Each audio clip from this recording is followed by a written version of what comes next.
practice quiz for lesson 2.2.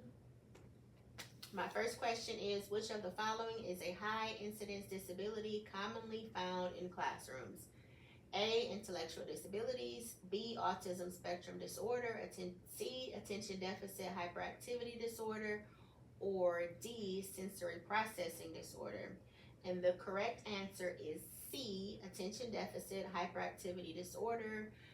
And this is the correct answer because this is a more common disability that's found in classrooms, and it's a more high occurring disability than intellectual disabilities or autism spectrum disorder or sensory processing disorder.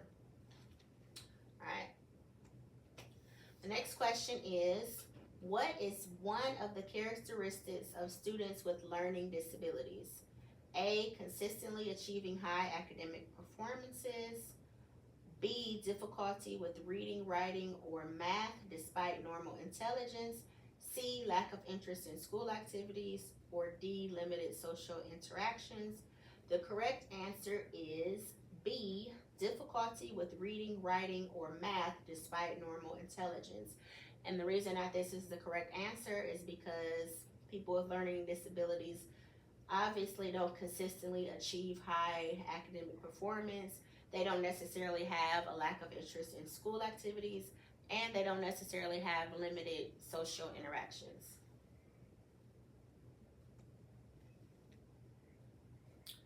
The next question is, which of the following is an effective teaching strategy for students with ADHD? A, providing extended time for assignments without breaks. B, using visual schedules and cues to help with time management. C, limiting any physical activity during the school day. D, focusing solely on one-on-one instruction. The correct answer is B, using visual schedules and cues to help with time management. Okay, this is the correct answer because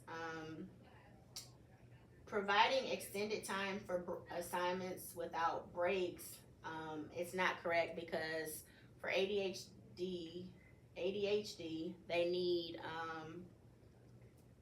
breaks in between just so they can regroup and refocus. Limiting any physical activity, no, they need to move around and burn off some of that hyper energy they have. And D, focusing solely on one-on-one instruction. Well, obviously the teacher doesn't have time to just focus on one-on-one with them when she has like 20 other students. So that is why B is the correct answer. All right, question 5 is, which of the following disabilities typically involve difficulty with social communication and restricted repetitive disorders? Is it dyslexia? A, dyslexia, B, autism spectrum disorder, C, intellectual disability, or D, emotional behavior disorder? That correct answer is B, and the reason why the correct answer is B is because of the repetitive behaviors. Dyslexia is not really like a repetitive behavior, and it doesn't really restrict social communication. Intellectual disability it wouldn't be the answer because it's not really repetitive, and the same for emotional behavior disorders. So B is the correct answer. All right, next slide. A student with specific learning disability in reading may struggle primarily with A, vocabulary acquisition, B, understanding mathematical formulas, C, pronouncing words correctly, or D, understanding written text or decoding words. The correct answer is D, understanding written text or decoding words. And the reason why is because it says a specific learning disability, meaning it's specific to reading. So pronouncing words correctly will not be the right answer. and vocabulary acquisition will not be correct, and understanding mathematical formulas, because that's not even pertaining to reading. So, all right. My phone keeps locking up. All right. Which of the following is a primary feature of intellectual disabilities? A, higher than average IQ and social challenges. B, below average intellectual functioning and adaptive skills.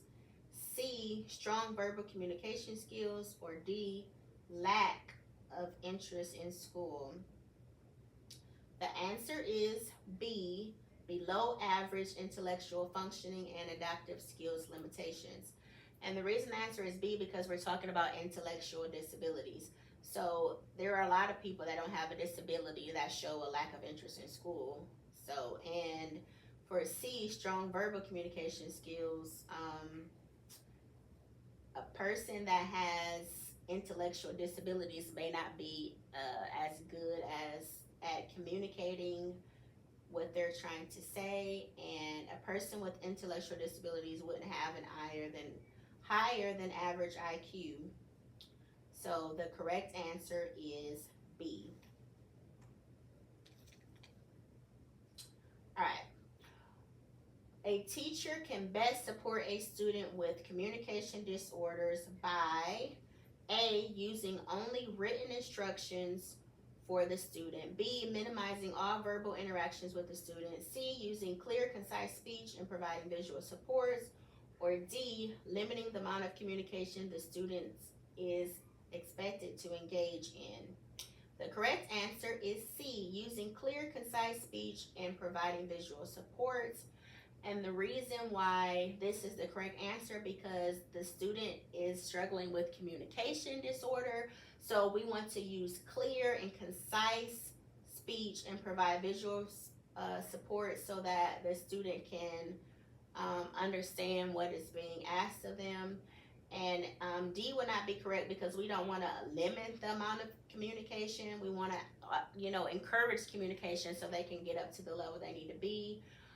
We don't want to minimize verbal interactions. We don't want to not include them in things. And we don't want to only use written instructions, because it's obvious that the student needs some kind of visual support. They may just be like a visual learner, because I'm like that sometimes. Sometimes actually seeing it will help me understand the assignment better than just reading something. All right, slide 9. Which of the following is a common characteristic of students with emotional and behavioral disorders? Let's see. Consistent positive academic performance, difficulty regulating emotions and behaviors in school. C, strong academic performance despite social challenges. Or D, unilateral focus on completing academic work. The correct answer is B, difficulty regulating emotions and behaviors in school.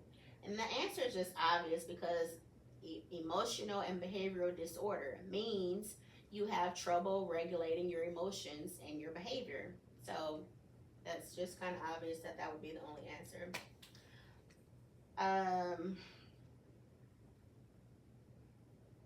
Okay. The term least restrictive environment.